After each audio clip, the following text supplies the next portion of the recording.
first speaker for Quarry and Milpitas. Everyone's ready? Time will start my first word. Quarry indicates resolve the United States federal government should substantially increase its investment in high-speed rail. Contention 1 is the economy. Currently, the U.S. has debt in check. Davidson 22 explains the U.S. deficit will shrink to $1 trillion this year, and the nation's shortfall has substantially declined following last year's $2.8 trillion deficit. However, HSR is incredibly expensive. Milsap 21 explains that it would cost at least $1 trillion to build a national HSR system and likely much more. Thus, building HSR in the US would lead to immense debt. After 12 writes that governments contemplating the benefits of HSR should also contemplate the near certainty of copious and continuing budget support for the debt. Specifically, HSR debt would slow income growth because of rising interest rates. CRFP 22 explains that every 10% increase in debt to GDP ratio translates into a 0.3% increase in interest rates. This hurts emerging markets by amplifying dollar-denominated debt. As interest rates rise, the dollar is in higher demand. Thus, its value increases. Chen 16 explains that if the Fed raises interest rates, returns on savings are more attractive in the United States than in other countries, resulting in the dollar's appreciation. That's important, as Shalaran explains that most of the debt owed by these developing countries are denominated in foreign currencies, with approximately 80% in US dollars. The US dollar strengthening will significantly heighten the debt servicing cost for these countries paying back their debts. In fact, Reader 17 finds that due to a rise in the value of the dollar between 2014 and 2016, governmental external debt payments across 122 developing countries increased from 6.7% of government revenue to 9.7%. The impact is destroying developing countries. Jones 16 finds that after the 80s and 90s interest rate hike, many countries were hit by a cataclysmic debt crisis. In sub-Saharan Africa, the number of people living in extreme poverty increased by 125 million. Contention 2 is disease. HSR has a negative impact on public health. As Leo 21 explains, the development of railways may increase the speed and volume of disease transmission. Empirically, high-speed rail increased COVID cases in China. 122 quantifies that the overall infection rate in cities connected to Wuhan via HSR is 45% higher than that in other cities. Indeed, Zoo 21 writes that high-speed rail increased COVID cases in a connected city by 25%, which is more than air transport.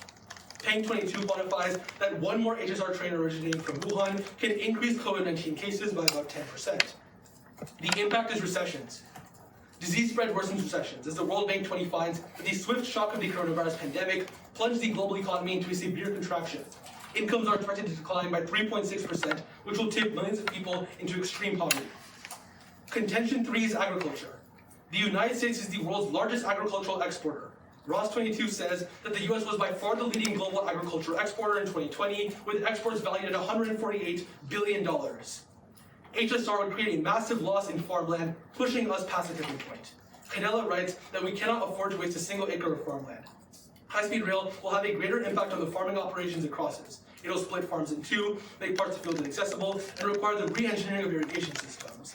The loss of farmland from these effects will far exceed the direct conversion of benefits. This is why, empirically, HSR projects lead to massive amounts of crop abandonment.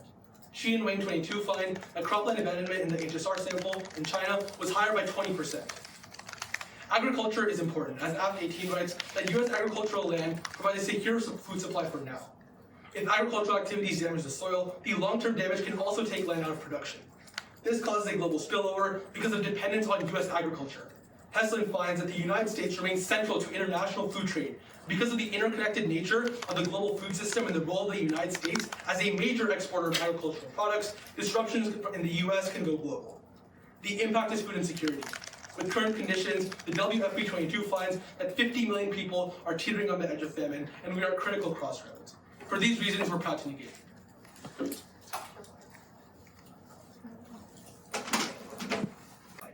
All right. Okay. My name is Rebecca Park, speaking for Altos on behalf. My time will start with this one. Reaffirm the U.S. federal government should substantially increase its investment in high-speed rail. Contention 1 is oil. High-speed rail is completely run on electricity and will decrease U.S. oil dependence. Timberley 19 finds HSR reduces aviation transport, which uses 180 million gallons of oil daily, by as much as 80%. This is because Apple 15 finds that 2/3 of Americans would switch from planes and cars to HSR. CAP adds that a national high-speed rail system would reduce the number of annual car trips by 29 million and annual plane flights by 500,000, saving 6 billion pounds of carbon dioxide emissions. By decreasing our use of oil, we have two major impacts. The first is foreign influence. US HSR explained that America's dependency on oil is the most severe in the world and inevitably pulls us into costly resource wars. America only has 5% of the total world population and 2% of the world's oil reserves, but uses 25% of the world's oil. This is a problem, as Top 22 explains, that imported oil is priced on a global market, so any sort of international incident or supply disruption, such as such as a war or pipeline accident, increases gas prices. In fact, COVID-13 finds that a quarter to a half of interstate wars since 1973 have been connected to oil, which makes aggressive foreign leaders more likely to engage in risky foreign policy. For example, Biden originally promised to treat Saudi Arabia as a pariah, but was forced into negotiations when he was unable to stabilize the energy market. For example, Hennigan 18 states that because of oil dependency, the U.S. has been forced to sell weapons worth billions of dollars to Saudi Arabia, most recently a $5 billion arms sale in August. Top 22 finds that even now, the U.S. desperately needs Saudi Arabia to increase its crude oil output to tame prices that have soared since Russia's invasion of Ukraine. Because 70% of the U.S.'s oil usage is for transportation, Top 22 finds that the only way to reduce our foreign oil dependence is to diversify our transportation sector to run on multiple fuels, such as electricity. By reducing foreign oil usage, the U.S. effectively gains bargaining power with states such as Saudi Arabia, no longer needing to cater to their needs for oil or selling arms. The World Peace Foundation finds that cutting off the U.S. arms support is the best way to end the Yemen war, which has already killed 370,000 people. Our impact is recession. Van 21 writes that current oil supply prospects are plummeting the world towards a global recession unless we take drastic policy actions to prevent it. Top 22 adds that an oil price spike preceded 10 of the last 11 U.S. recessions. Stevens 22 explains oil prices are a major driver of inflation. If food costs more to transport because of high gas prices, for example, then food prices will rise. However, by reducing our dependence on oil, we alleviate this burden as we save billions of dollars from oil imports and move out of a dangerously volatile oil market by decreasing the use of cars and airplanes, which, after the 21 finds, use 4 and 8 more times more oil than HSR. In addition, HSR also stimulates the economy, as after 21 finds that just building high-speed rail will create $24,000 for every $1 billion of investment. Every $1 investment creates $4 in economic benefits. Contention 2 is power grid. Simon 21 explains that the U.S. power grid is in danger because it is ill-equipped to handle the current increases in renewable power. During extreme weather, power grids reliant on renewables often experience blackouts as demand is high and production is low, putting stress on the grids. However, Popovic 21 explains that investment in high-speed rail creates a source of power with over 200 gigawatt-hours of energy storage, with batteries that are readily available during extreme events. These mini power grids are advantageous as they can also be moved to address location-specific problems and can be flexibly deployed to where the grid is most constrained. Even during energy price spikes, high-speed rail provides a stable alternative as an emergency backup power source. As a result, high-speed rail would revolutionize renewable energy sources in the U.S., as Nuno 18 finds that high-speed rail energy transmission lines can connect the country with a nationwide electric power grid that produces enough electricity to power the rail with excess energy to share. It would create a whole new market for renewable energy and make renewable energy sources much more stable. Our impacts are twofold. According to Milliken 21, power grid failures due to extreme weather events in the U.S. led to over $411 billion in damages. Denisha 22 explains that in Texas, a power grid blackout due to the failure of electricity generators and a lack of stored electricity led to the deaths of hundreds of people, with 12 million Texans losing their water supply and a net $129 billion in loss. Second, renewable energy growth slows the impacts of climate change. UCS 17 finds that the U.S. has 25% renewable energy by 2025. It would decrease CO2 emissions by 277 million metric tons annually, and thus we affirm. Do they want to block cards? Oh yeah. Can we see that 2/3 of Americans would shift from aviation and cars to high-speed rail? Then can we see that the U.S. has been forced to sell weapons to Saudi Arabia because of that? Yeah, sure. And then can we also see that investment in HSR creates 200 gigawatts of energy storage?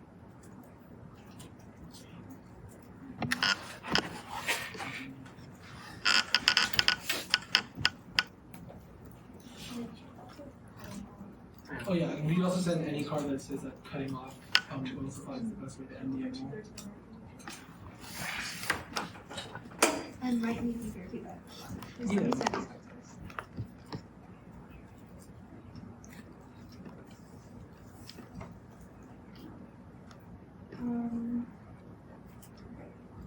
I sent the first card. What's the next card? Oh, the next card was the 2/3. Did you send the 2/3 of Americans? Oh, I sent the 200 gigawatts. I'm sorry. Oh, okay. Could you send the 2/3 of Americans would shift from? And then how about another one? Yeah, the other one was that the U.S. is forced to sell weapons to Saudi Arabia because of war.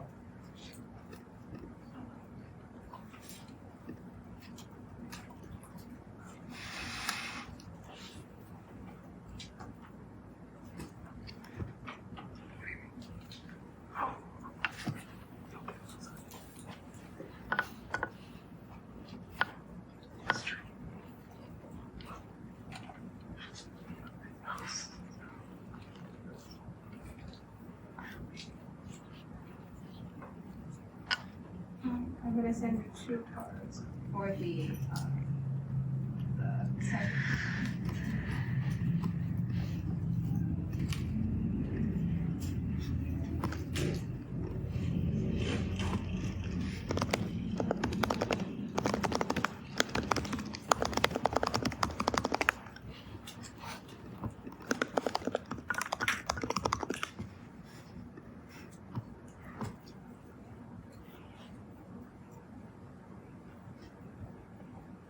Okay, I sent that. Okay. And then you wanted the 2/3? Yeah.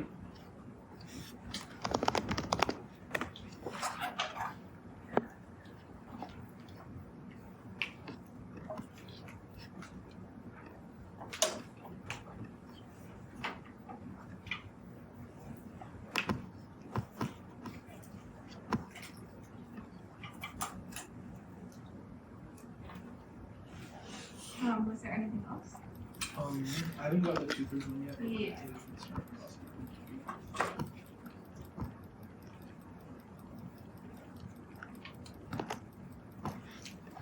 While the participants, do you want to just start off?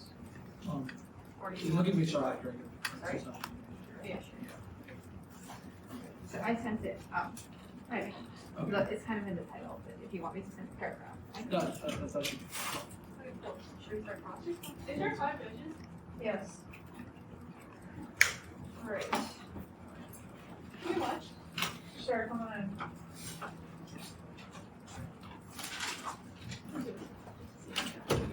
So, our time. Yeah, do you mind if I have first? Do you want? Okay, I'll start time.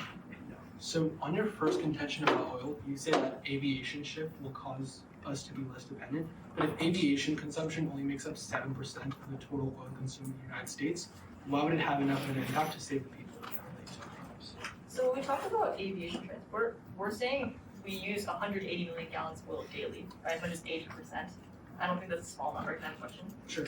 So you talk about disease. Can you tell me why that's relevant to the U.S. and high-speed rail? Yeah, so when the United States has a high-speed rail system, if people are constantly interacting with each other on these trains, which are going all across the country, it facilitates the spread of disease. Do you mind if I have a question? Can you give me an example of one that has happened in the U.S. with trains? Well, the United States has implemented the national high-speed rail system. That's what the resolution calls for. Do you What mind about if the I have a Florida question? Brightline? What? The Florida Brightline. The Florida Brightline was only a proposal. It was never implemented. Do you mind if I have It a wasn't. question? It is built, but yeah, sure, you have a question. Sure.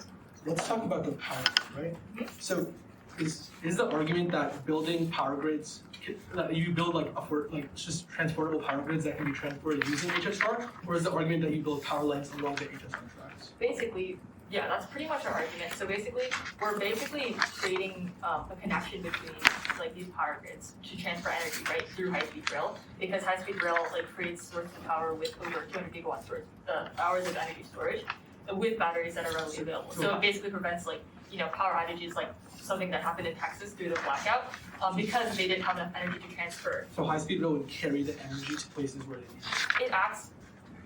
So basically, yeah. So the lines would basically act as a transfer. Okay, yeah. sure. You Yeah. can question. Yeah. So you talk about economy. Yeah. So can you tell me how much we're spending in deficits?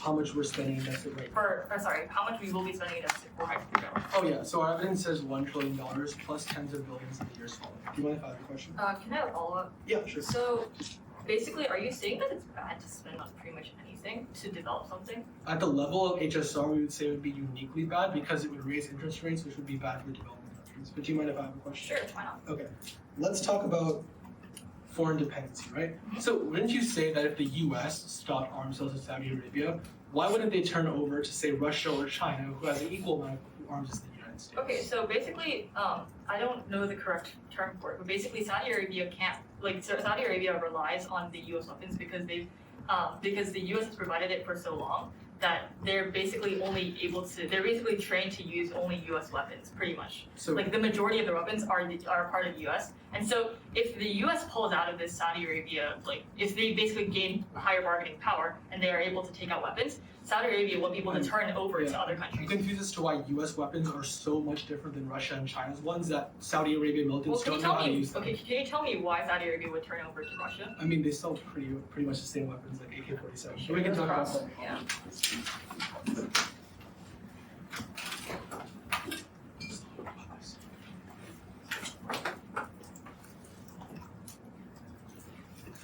Alright.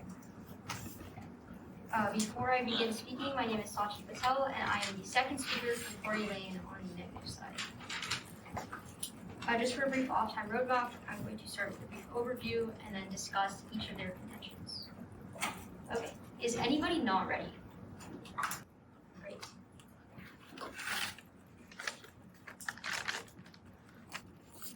HSR is supposed to be a tool for those who need it, the residents of low-income communities and those who rely on fast and reliable transport for their jobs. However, HSR paints a grim reality. The average fare is expected to be $150, while the average commuter in California will pay $2,000 a month simply to get to their job. The truth is clearer than ever. HSR is not going to help those who need it, and if you believe that it is, if it's another tool for the rich, you should not vote for it. By creating HSR, we sacrifice infrastructure development on roads and highways and the homes and livelihoods of the poor. With that being said, let's start on their first argument on oil dependency. Their argument doesn't accurately reflect the current environment for 3 reasons. First, Nisveen 16 explains that the US holds the world's largest oil reserve, more than Saudi Arabia itself, meaning that we wouldn't need Saudi Arabia's lesser oil to begin with because there is no dependency. Secondly, even if my opponents are correct and we do depend on Saudi Arabia for oil, nothing would change with HSR. Druce 11 writes that HSR saves 12 million barrels of oil a year, which is only 1.9% of California's oil usage anyway, concluding that it has a minimal effect on oil dependency. This makes logical sense. We still need oil to build the train and repair it, meaning, as green as the train itself may be, everything around it still needs oil. Then they say that planes will be used far less, which is what decreases oil usage. However, they miss the mark. Per our evidence, planes use a mere 7% of total US oil consumption, but even then, most people also will not switch away from cars.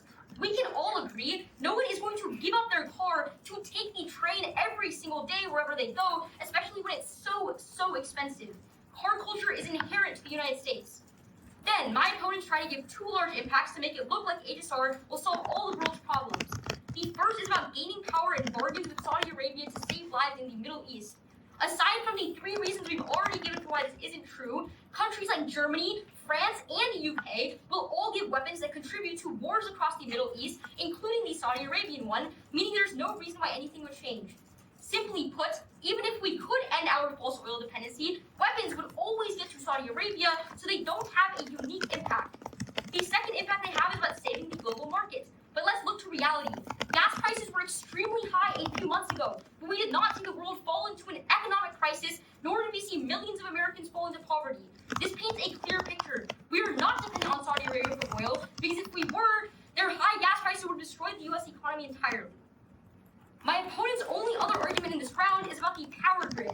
While we believe that HSR could be operated in a renewable manner, the big picture around it paints a frightening outlook for the environment for a few reasons. First, if the train is going to be powered by renewable energy, there will be very little left for the homes to use. All the areas that need this energy to help the climate will not be getting any. Historically, Spursky explains that an HSR train system substantially strained local energy grids, as powering the train equaled powering nearly 300,000 homes.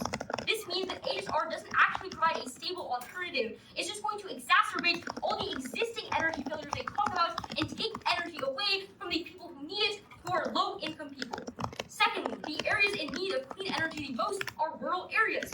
But our Chin 16 evidence states that trains will only stop in urban areas where they have the most amount of passengers, meaning that rural areas will not be able to receive the energy either. Thirdly, all signs point to fares being exorbitantly high, as they are $150 in California for a ticket right now, meaning that all of the low-income residents who actually need access to renewable energy won't be able to afford the train or use it, meaning train stations won't be made in rural areas to start with. Thank you.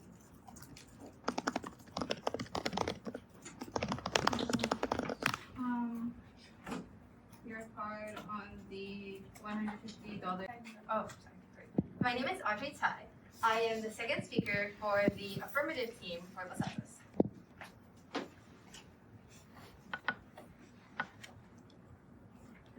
For a brief off-time roadmap, I will be presenting an overview at the beginning, which is a response to their general case. Then I will be briefly frontlining our case and onto their case. Okay. Okay. And my time starts now. Judges, we provide the following overview. The U.S. Census tells you that by 2050, the U.S. population is expected to grow by 458 million people, significantly increasing the demand for transportation infrastructure. We assert that the team that can best accommodate this increase in population should win. Our opponent's burden is to prove that the increase in infrastructure is enough to sustain this growing population and that the current increase is superior to high-speed rail. Now on to our case. First, we present you the example of Florida Brightline. AJ20 finds that Florida Brightline high-speed rail started construction in 2014 and went into operation in 2018. The second phase is even faster, 2019 to this year. It only costs around $3 billion and is able to service 50 million people.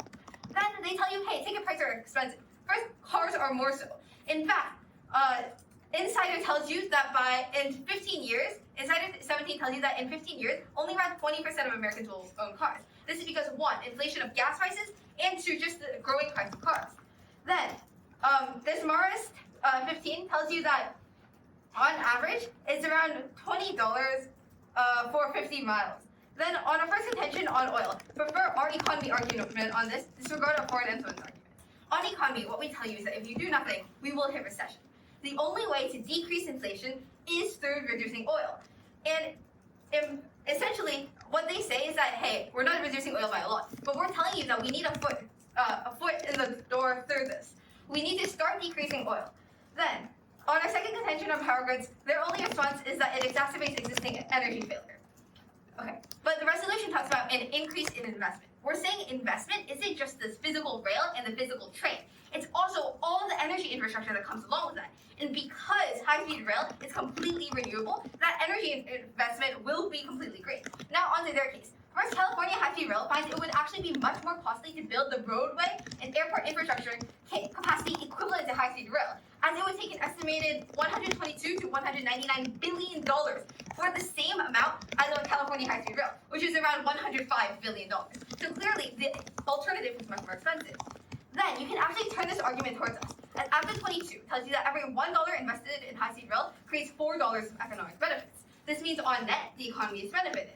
And this is essential, as Robinson 22 tells you that since 2006, more than 1 of every 2 of these dollars has been invested in California's disadvantaged communities, spurring activity in these areas. As of July 2021, more than 630 small businesses throughout the state are helping build high-speed rail. And Overman 22 adds that in California, there's this target workers program, which requires 30% of all project work hours to be performed by individuals from disadvantaged communities. Then on disease. First, Jocelyn 20 states that in Paris, hardly any COVID-19 cases were found to have spread from their transit system. In Japan, the only COVID-19 clusters came from recreational establishments, not commuter trains. Then Song 21 states that high-speed rail opening improves the healthcare environment by increasing road accessibility and promoting economic development. Then we tell you that this argument is simply not unique. Because as the world gets more interconnected, any type of infrastructure is still going to bring people together. It's still going to make people be in the same vicinity, which means their impacts are going to materialize in either world. Then, third on agriculture. First, Zone 21 states that high-speed rail can actually promote the export growth of agriculture-related enterprises by 6.9% by providing transportation convenience and improving market access levels. Then, their link is physically displacing the farmland. They're saying we're going to cut through farmland and that's bad. However, Evan 21 states that historically, major infrastructure projects have accompanied displacement in other forms of infrastructure like highways or better. So Judge, this round is easy. Just look at our overview. We tell you that in either world, infrastructure will be built. Your choice isn't like high-speed rail or not, it's what type of infrastructure. It's a comparison between high-speed rail and highways. And thus, Judge, we strongly urge an affirmative ballot. Thank you.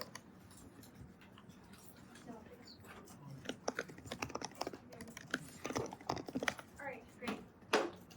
Are you ready for calls? Yeah. Do you have a preference on where we stand? No, do you, Okay. do you understand? Sure. Yeah. Okay, perfect. Since you just spoke, can I take the first question? Yeah, sure. I just do this timer. Okay. Alright, Great. great. Time starts now. Yeah, so let's talk about diseases. So you say that HSR improves healthcare accessibility? If we say per our case that it increases disease spread and risks a new pandemic, doesn't that mean that healthcare access doesn't matter if disease spread would just overload existing hospitals and make healthcare substantially worse? Well, my question in return would be if we expanded any other type of infrastructure. If we continue to make our world more interconnected, which is clearly a good thing because we're exchanging ideas and technology and information, if we continue to make our world more interconnected, isn't the same thing going to happen? I would say arguably no, because if you take the current status quo, we can see very clearly that right now the infrastructure that we have is doing a relatively good job in transporting people, despite the fact that the population is increasing. And so even if we consider the current trajectory that we're at, which is like the current infrastructure that exists in the United States, we could not increase high-speed rail and not risk all of the terrible things that could happen with disease spread, and just stick with our current infrastructure system to transport people and still have things be good. Okay. Can I take a question? I believe that was your question. Oh no, I was answering your question. Okay. So follow up. Okay, just take a different question. You just spoke. I mean, you just asked me a question. Can I have a question? It's okay. Yeah, that's fine. You can take a Okay, question. sure. So are you saying that without high-speed rail, COVID-19 wouldn't have spread as much in China and 2 wouldn't have spread around the U.S.? Yeah. So I don't think you guys understand like what we're trying to say with high-speed rail in the context of COVID. We're not saying that like high-speed rail is like the only like unique form of public transport that spreads COVID. What we're trying to say is that yes, public transport inherently causes disease spread because more people are in closer proximity and they're going to be interacting with each other, which means more people can have the disease. So then But are you the against public impact- transport? But the impact is scalar, which means that HSR uniquely makes the problem worse because it's another form of public transport that's being added onto existing systems and resulting in more interactions with people and more people that could potentially spread future diseases like COVID-19. So to clarify, you're just generally against the increase of public transport? No, we're not saying we're against the increase of public transport broadly. We're just saying that HSR uniquely has a harm that results But you say that the reason why high-speed rail is bad is because it's a form of public transport. So wouldn't that mean all forms of public transport would have the same effect? No, because other forms of, we would say that there's other forms of transport that can help accommodate the population. You yourself say that cars are convenient. People can travel in cars and travel in highways and not risk disease spread. But high-speed rail is putting more people in closer proximity. That's just inherent to what it is. So are more people buying cars right now or less people buying cars? I mean, cars aren't really relevant to the whole disease conversation. Well, you just said that people can use cars instead. I mean, So are cars, because are the sale of cars increasing? yeah, or because decreasing? you're asking me about the relevance of public transportation in the context of the population, and what I'm saying is that we can just have current public transport systems and have other forms of transport without needing to expand HSR. I don't think what you understand what I'm saying, which is that we can just have the status quo. Okay, sure. That's right. Please send all the responses that you read on our agriculture review. Yeah, sure. Thanks.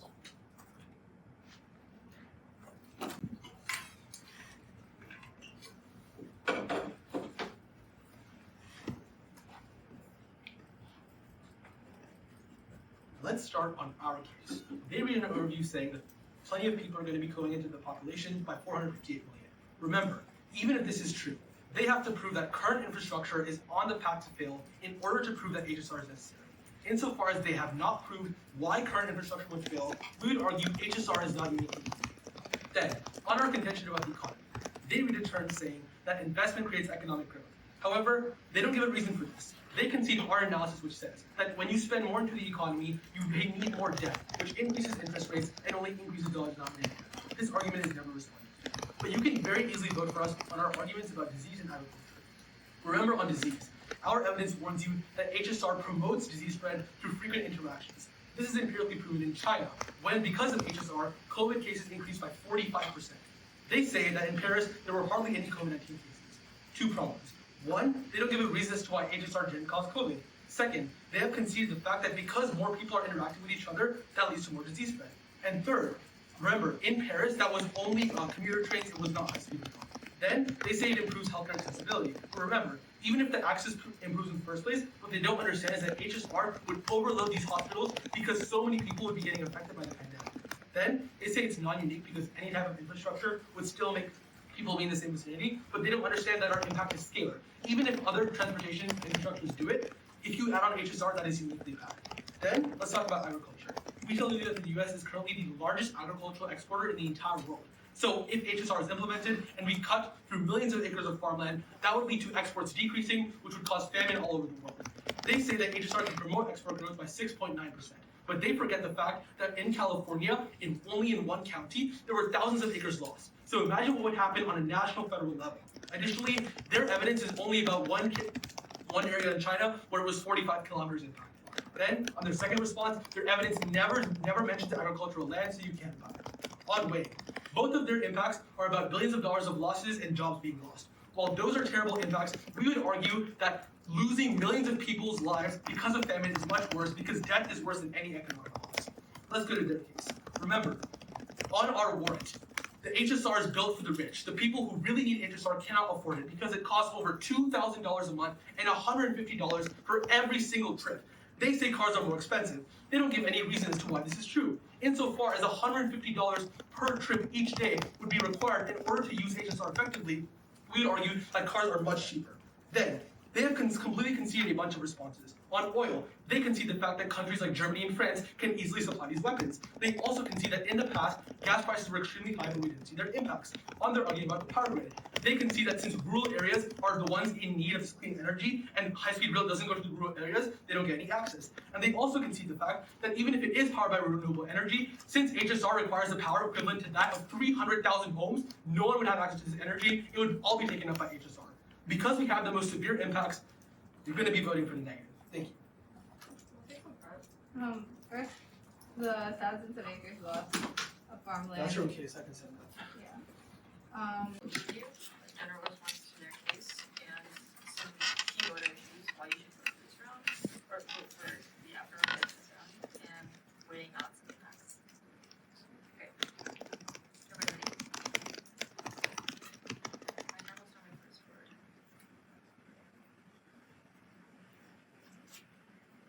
The U.S. Census tells you that by 2050, the U.S. population is expected to grow by 458 million people, significantly increasing the demand for transportation infrastructure. The teams that can best accommodate this increase in population should win. We're saying that as we increase population, we have to increase infrastructure. Look, if we don't increase HSR, what's the infrastructure being built? Highways and planes. Judge, our two key voter issues of this round are economy and the environment. First on economy, Judge, look to our oil detention. Van 21 tells you that if we decide to do nothing, if we decide to vote neg, we would plunge into a recession. That is happening right now. The only side with a chance to solve this is half. Let's look at historical evidence. Extend our top 22 card, which says that oil price spike preceded 10 of the last 11 U.S. recessions. Stevens 22 adds that oil prices are a major driver of inflation. Understand that HSR is just the first step. As HSR is built and expanded, our oil dependency will decrease along with it. We have magnitude because we need to decrease our oil usage in order to prevent recession. And because 70% of the U.S. oil usage is for transportation, the only way to do that is to move our transportation sector away from oil. We save billions of dollars by decreasing oil imports and moving out of a dangerously volatile oil market by decreasing the use of cars and airplanes. China 22 finds that government spending doesn't actually cause inflation. In fact, studies found that government spending has little to no impact on inflation. One study even found that a 10% increase in government spending may lead to a 0.08% decline in inflation. This is because it's not just spending, it's infrastructure investment. According to Altos 22, every $1 invested creates $4 in economic benefits. They seem to don't explain why, but we tell you that this is because every $1 billion in investment creates 24,000 jobs. Critically, this money is going to alleviate poverty, as Robinson 22 finds that 1 out of every $2 goes into revitalizing California's disadvantaged communities, employing over 630 small businesses. Our funders' contention about economy tells you that we're going to be in debt and spending deficit is bad. However, we tell you that deficit spending will happen regardless. In fact, highways are worse. High-speed rail is estimated to cost between $105 billion, which highways on the same scale would take $122 to $199 billion. Clearly, their impacts aren't needed at all. Per our impacts, our agriculture June 21 states that HSR can promote export growth of agriculture-related enterprises by 6.9% by providing transportation convenience and improving market access levels. Then they miss our argument from Evans 21, which cited that highways cut through the same amount of land. We will expand infrastructure, so we might as well choose a type of infrastructure that can promote agriculture exports as well. They say that ticket prices are expensive. However, cars are more so. We tell you that an average 90-minute commute for 50 miles is equivalent to $20 for a high-speed rail. Judge, go to our second key voter issue, environment. We talked to you about the power grid. We tell you that when the resolution calls for investment, it's not just the physical train and rail, it's also all the infrastructure that is needed to sustain high-speed rail. Our opponents fatally miss this point. What this means is that when we invest, we know we can find that high-speed rail energy transmission lines creates nationwide electric power grid run on renewable energy. Top of it 21 says that high-speed rail would operate as movable and flexible storage of 200 gigawatts of renewable energy. And high-speed rail creates more energy connectivity, which is essential because we are not only improving our power grid, but improving renewables. don't win on that magnitude because it's our biggest argument for the environment. As UCS card tells you, if the US had 25% renewable energy by 2025, it would decrease CO2 emissions by 277 million metric tons annually. And we also talk to you about disease. Then we tell you that that argument is simply not unique. If they want to help low-income families, we need public transport, and this is the first place. In fact, in 15 years, Insider 17 tells you that only 20% of Americans will have cars, and thus we affirm. Mind if I ask the first question? Also, pretty safe. Yeah. Okay, so let's talk about magnitude, right? So all of your impacts are related to either decreasing CO2 emissions or like stopping the recession, which causes billions of lives. Wouldn't you agree that saving millions of lives and families is a much bigger impact? Actually, yes, I think we skipped a few of our impacts. Would you like me to go over them? Well, you never mentioned them in your study. All you mentioned was billions. Let's talk about the car first. We tell you that it would decrease the emissions by 270,000 metric tons annually if the US had 25% renewable energy. So how many people is that? And so we also talk to you about the Texas emissions, or the technology emissions. So basically, in Texas, what happened was that we basically lost $411 billion in benefit, basically, because there was a blackout and we couldn't connect our energy from other power grids. And basically, we're trying to connect that with the high. So I understand that. We also missed our turn after 2082, which tells you every $1 invested is $4. Yeah, so all of these are about billions of dollars or jobs being lost. So my question was much more simple. Are jobs and billions of dollars more important or lives? I'd say jobs and billions of dollars are Sure. what saves Okay. lives, You can right? you can have a question. Like money saves lives. Yeah, you Okay. can have a question. Yeah. So let's keep talking about this agriculture thing. Yeah. So why is it that when you build high-speed rail, it cuts through more land than like let's say highways? Well, two problems. One, your evidence does not mention agriculture at all. Second of all, we have empirics talking about specifically in California when high-speed rail was built, just in one county, it cut through 4,000 acres. And yes, since your evidence never mentions agriculture, Let's try to find some common ground. So if you have a piece of land and you build a highway and a high-speed rail, don't they cut through the same amount of land? It doesn't matter what type of land, but don't they take up the same amount of space? Well, hold on, two things. One, the only evidence you provide about highways never mentions agricultural land. Okay, And but we're not insofar- talking about wait, agricultural wait, land. We're just land in general. Yeah, so sure, you can talk about land in general, but our case is specifically towards agricultural land, which is important. That's why when we give you appearance about high-speed rail, cutting through agricultural It's land. just our question is that do they take up the same amount of land? No, they No, don't, because no.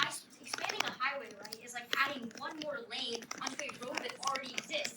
Building high-speed rail is creating an entirely new line because you have to manufacture things that are going to do like move trains at very high speed, Highways which already is exist. why they're cutting through farms. Expanding highways doesn't cut through farms, which is why it's not responsive. Like And that's why you don't get any evidence which says that. Do you mind if I ask a question? Sure. Okay, let's talk about, so let's go back to billions of dollars versus lives. So if 50 million people will die of famine, would you rather have that be prevented or $411 billion be lost? Like, Well, I'm really confused. We'd say it's like kind of productive to say that if we're talking about money, we're not talking about lives, right? Well- Because if we have money, we're able to alleviate poverty. If we have money, we're able to decrease inflation. Yeah.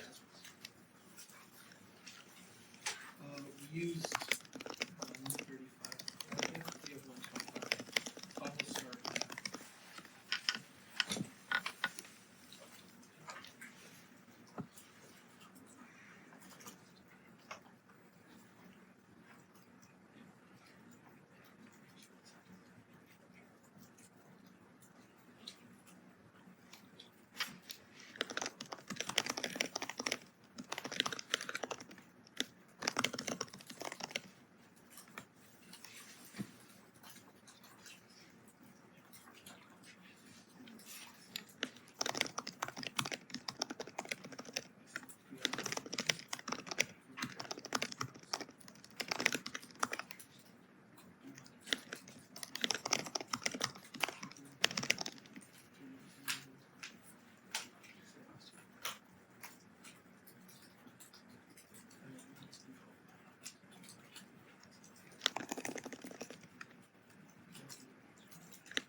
HSR, and then explaining or going to our arguments about the economy and diseases and farming, and then I will be weighing and responding to your cases. Is anybody not ready? Alright, sounds good. Remember that HSR is supposed to be a tool for those who need it, but it only serves the rich because of exorbitantly high ticket prices. All they say in response to our overview is that cars are more expensive. This makes absolutely no sense because they can see that our evidence says it would be $2,000 a month. That's an immediate reason to vote for us because the people who need it can't even access HSR. But then, first, on our argument about the economy, they just made a bunch of responses about infrastructure spending being good, but they are conceding the fundamental argument that when we have to fund high-speed rail, we are spending money into our deficit, which is really bad for the economy. Then they just keep saying highways are worse, but they don't understand the two are not mutually exclusive. Highway expansion is always going to happen. It's not an independent reason to vote for them. But the first place where you can really sign your ballot for the neg is our argument disease. Remember that frequent interactions through HSR promote disease spread, which is historically verified in China, as cases increase by 45%, which harms the global economy and kills thousands of people. They just say other forms of public transport spread disease. What they fail to understand is that the impact is scalar. HSR uniquely makes the problem worse by putting more people in closer proximity, even if other forms of public transport exist. The second place to sign your ballot for the neg is on agriculture. The U.S. is the largest agricultural exporter in the world, but HSR cuts to thousands of acres of farmland and ruins agricultural supply, causing food insecurity that spills over. But what they just say highway expansion is worse. But what they don't understand is that highway expansion is just a few more lanes. High-speed rail cuts through land and it increases cropland abandonment, hurting exports. But then, all of their impacts are based around the economy and jobs and money. But you will always prefer ours because they're more severe. We're talking about millions of people dying. But then, there is no way you can vote for them when they concede a ton of arguments on their case. On oil, they can see that gas prices have increased empirically, it didn't cause a recession, and HSR is barely saving any oil. But then also on their argument about the grid, HSR would be extremely unstable and actually take away energy from homes who need it because it consumes the same energy as 300,000 homes. At that point, it's a very clean vote for the negative. Thank you.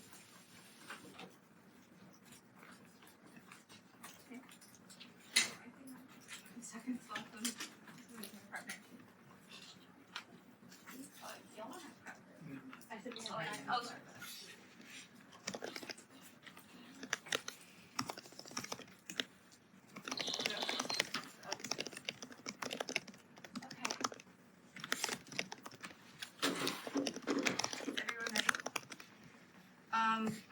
Okay, for a brief oxide roadmap, I'm just going to be touching on our overview, the key points of today's round.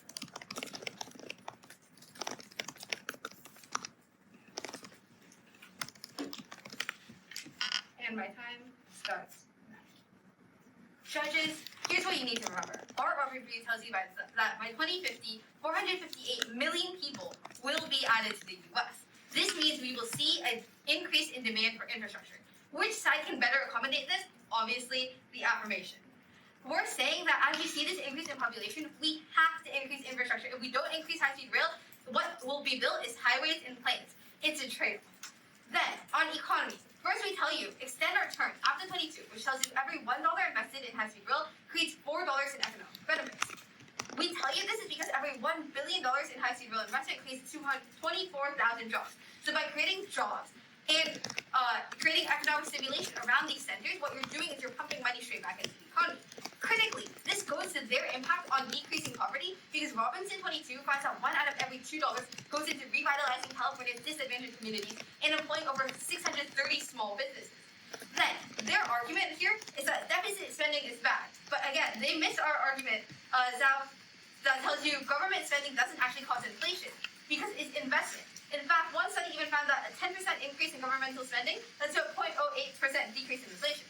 What they miss is you're not just throwing money anywhere. You're not just increasing debt. You're investing in the future. You're investing in green energy, which ties into our power grids argument. What we're telling you is that right now, because the resolution calls for an increased investment, and investment includes all the power infrastructure around high-speed rail that's necessary to run it, what we will do when we affirm is that we will connect these separate power grids together in a renewable energy grid. And this renewable energy grid, 1, revitalizes our power grid, and 2, makes our power grid run mainly on renewables. So both of these are investments for the future. Again, we tell you that by putting money into high-speed rail, you're pumping money back into the economy. And then they tell you agriculture. But first, they miss the highways literally cut through the same amount of land. And SAO 21 tells you that high-speed rail promotes the growth of agriculture-related enterprises by 6.9%. What we're saying is that farmers and agricultural producers use these high-speed rails still to transport their goods. So we're still increasing the economy here. Then finally, on disease, again, extend our argument that in an interconnected world, any type of public transportation will cause the same effect. If we don't have public transportation, they are hurting their own impact on decreasing poverty. We must have public transportation. We must have transportation infrastructure in general. The best form is high-speed rail. And thus, we strongly urge an affirmative ballot. Thank you. Good round. Good round, guys. Thank you for debating. Thank you for judging. See you. All right. Well, we can't do it if we refresh, but you already know. Yeah. So it's a 3-2 decision. Act 1.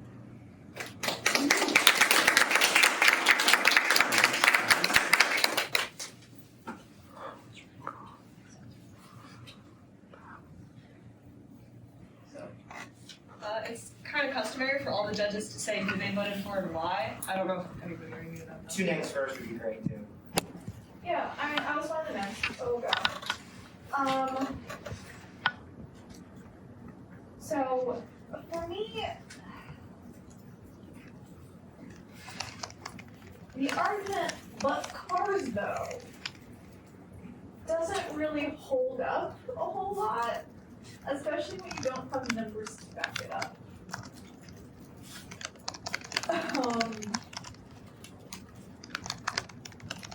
In addition to that, though yes, cars are getting more expensive, I don't know how much of you guys are aware, but currently, last time I looked, it's about like $6.50 a gallon here. So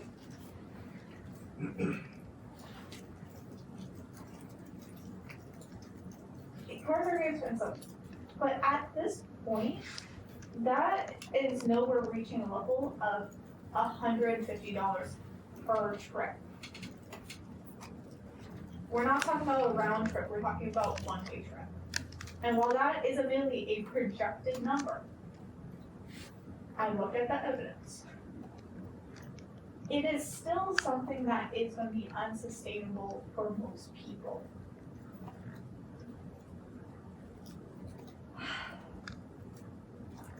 Then there was the kind of plowed through argument, especially in the latter half of the farmlands, of the rural areas. And how it would affect them. In addition, this wasn't really brought up again, but Ned did bring up the fact that it would not even service these areas. It would go right through to urban areas, so it would be connecting Chicago to Cincinnati. I'm not a geography person, please don't come to me. So those were the two main things that made me vote Ned. In addition, I might have lost some of your argument with how fast you two were speaking. So, if one of the judges wants to go. I was the other name, and I just felt like they had a really broad range of points, and that made me vote for them. Yeah, I mean, you guys already know you guys are the top 2 teams today, so first of all, congratulations. I looked at each of the arguments. For example, the first one, losing the agricultural land due to the high-speed railing. I think in that argument, neg 1, I think that they did a great job. And on the top issue about the coal whispering, I think affirmative did not have a good response. I think they did a good job on that, explaining that. And during the crossfire, I felt they did a very good job, and they actually won more than they lost in the crossfires. They did a very good performance there. For the F, they did a good job explaining the oil dependency the fact that you're always driving deflation, the power grid, and things like that. I thought the NEC did not have a very good response in those areas.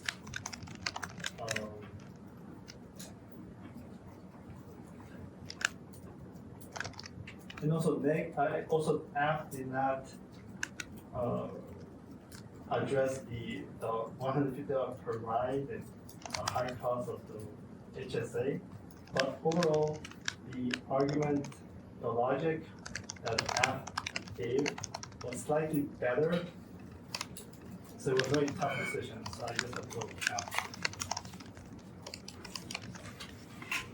So congratulations again. I just want to echo, it's a pretty big deal to be here in the finals. So, congratulations to all four of you. Exceptional conversation, made us all think, so appreciate this very much. My vote was for the app. I will say that from the next side, the cost resonated. It always does, and I think there's no good response to that. I think $2,000 a month makes it unaffordable, right, for the folks that think work out and get them out of poverty. For the offside, I think there were a few arguments that really resonated with me. I think the oil dependency, independent of the war of Yemen and of what the implications are, is important and bring home. The ROI that you repeated a few times, the $4 for every dollar spent, struck home as well. I think I like the idea of the grid. I'd like to have heard more, but that sounded very interesting, especially to see what happened in Texas. And the loss of agriculture was a concern. I'm not sure if the resolution about highways taking up as little, less space than rails struck home to me in my head. I think railway tracks take less than this thing, so maybe adding a freeway, but if you need a new freeway, it might take more. So huge congratulations to all four of you, and thank you very much for the Right. So I am actually a little bit surprised to be on the top of this decision. It felt to me like Pro was trying to win the line by line at the expense of losing the panel, just because you have a lot of people who are not comfortable with the level of speed and jargon that you are going with. That said, you have two edges going for you. One is you send your cases before then people can follow along on the email chain. The second is that a lot of your arguments just feel truthier, I think. So I was kind of worried that your summary would lose you more judges than it won. Remember, if you go for a big picture, slow narrative debate, all five of us can evaluate that and decide which team's narrative makes the most sense. And your overview gives you that tool in your toolbox. But when you go for the moral victory of, well, at least we won the flow even if maybe we drop the panel, you take risks you don't need to take when you're in a position to do the other thing. So for me, I think that the con overview frames the round. I'm not really given an alternate framing from the pro. The pro's overview is the pro's overview frames the round. The con's overview is basically an extra contention. It doesn't feel to me like it is actually something that's getting cross-applied to multiple things. My main issue with the overview is that it contradicts but doesn't address an argument early in the pro case. So con has a card that says it'll be really expensive, nobody will take it. Pro has a card that says 2/3 of Americans will be willing to take it. Neither team makes these cards interact with each other in any way. Neither card is super great. The 2/3 will take it basically says, if surveyed, they'd be interested, they might take it once or twice, but not that it would become their main mode of transportation. The other card, the price tag of $150 or $2,000 is basically debater math. It is someone who I strongly suspect is an ex-PFer saying, it costs this much to build it. If it costs X dollars and it has Y passengers, to break even, we need to divide Y by X, and that's the ticket price. And those two claims are contradictory and mutually exclusive, but nobody tells me why to prioritize their card over the other on that. I think that disease is kind of a non-starter for me. And the first sign for that for both teams should be that every cross question on disease in the first two crosses is an isn't it true question. You're making statements and talking past each other, and there's not a lot actually happening with it. From a truthiness standpoint on disease, it was the plurality of the vectors in China in late 2019, early 2020, because airports have been screened since 2003, the first SARS, for body temperatures. You have over 37 degrees Celsius body temperature, you cannot fly in China. and cities have choke points to shut down all car traffic passing through the beltways if there is a public health emergency. That's why a lot of it spread through rail in China. That's not part of my decision, but it's just something to know. Its scalar isn't really a defense here, given Pro's overview that transportation needs overall are going to be going up. And I'm not sure why low-speed rail in Paris would be different. I'm just told it's different because it's low-speed rail. Germans apparently travel differently on packed commuter trains when they are going below 60 mph. I'm not sure on that. The main thing to know here, though, is just two examples don't cancel out. If your claim on con is that it is uniquely, inherently, systemically worse for disease spread than other modes of transportation, and you have one example of where it is, China, and they have one example of where it isn't, Japan, it's not we each have one example and they cancel out, it can't be intrinsic to this if this happened and didn't cause it. So I give the Japan example more weight than the Wuhan high-speed rail network example there.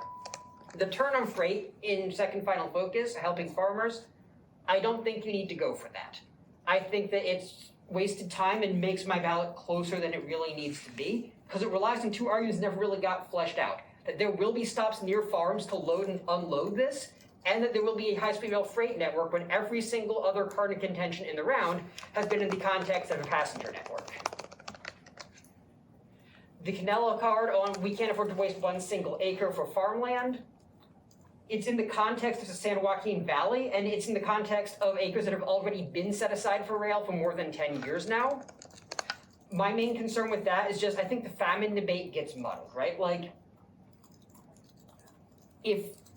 I'm being told weigh famine over poverty, but poverty causes famine, but the strength of the causation of how much poverty causes how much famine is unknown. It's hard for me to say that just a cleaner link into famine on one side. I think that people not being able to afford food is probably also a link into famine. One mistake that I think Pro makes, and Con kind of lets them get away with, is part of the contention gets kicked. Like, half of the first contention gets kicked. The issue is, that is also the internal link into the recession, right? Like you say, this is what causes these oil price shocks. But once you say we're not going for the Saudi Arabia-Yemen scenario anymore, there's not another link into price shocks being read. And I think that you could restructure your summary around that in a way that would put them in a very uncomfortable spot going into second summary and final focus.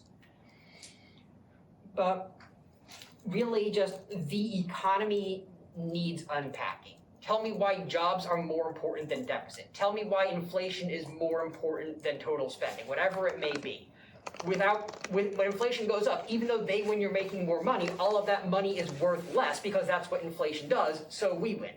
Jobs are the most important, even if we're in a lot of debt for the government, as long as people are still producing economic activity, that's what's most important for us, especially as the population grows. But just do something that tells me more than just we take the economy dial and turn it up higher than they do. And I think that your oil argument would be easy if you just had a climate change impact in there. It doesn't have to be you go for in every round, but just like this causes damage to crops, this causes damage to global stability, this causes conflict, this causes economic losses, whatever it might be. Just it gives you another way in that doesn't rely on winning an obscure war that's being funded by US weapons with limited interoperability, which is the word that First Cross is looking for, with non-NATO members. But yeah, overall, just everything if Con cleanly extends is true. I don't see why high-speed rail is a uniquely worse approach to the massive infrastructure needs than any of the alternatives would be. It might be a bad option, but I think that Pro is winning. It is the least bad option if our population balloons to 458 million. If y'all have other questions, I'll leave my email on the ballot, but thank you all for the round. Keep in mind that everybody here is exhausted. Finals is almost never anybody's best round. Usually it's quarters or semis for any given team at a tournament. Finals is the last round you have to make it through for the day. Everybody is dealing with decision fatigue by the time it rolls around, including the judges. So if you can give us an easy way out that we don't have to think, you can just write that ballot for us. This happens much quicker and much more predictably, and everybody is happier. Thank you all for the debate.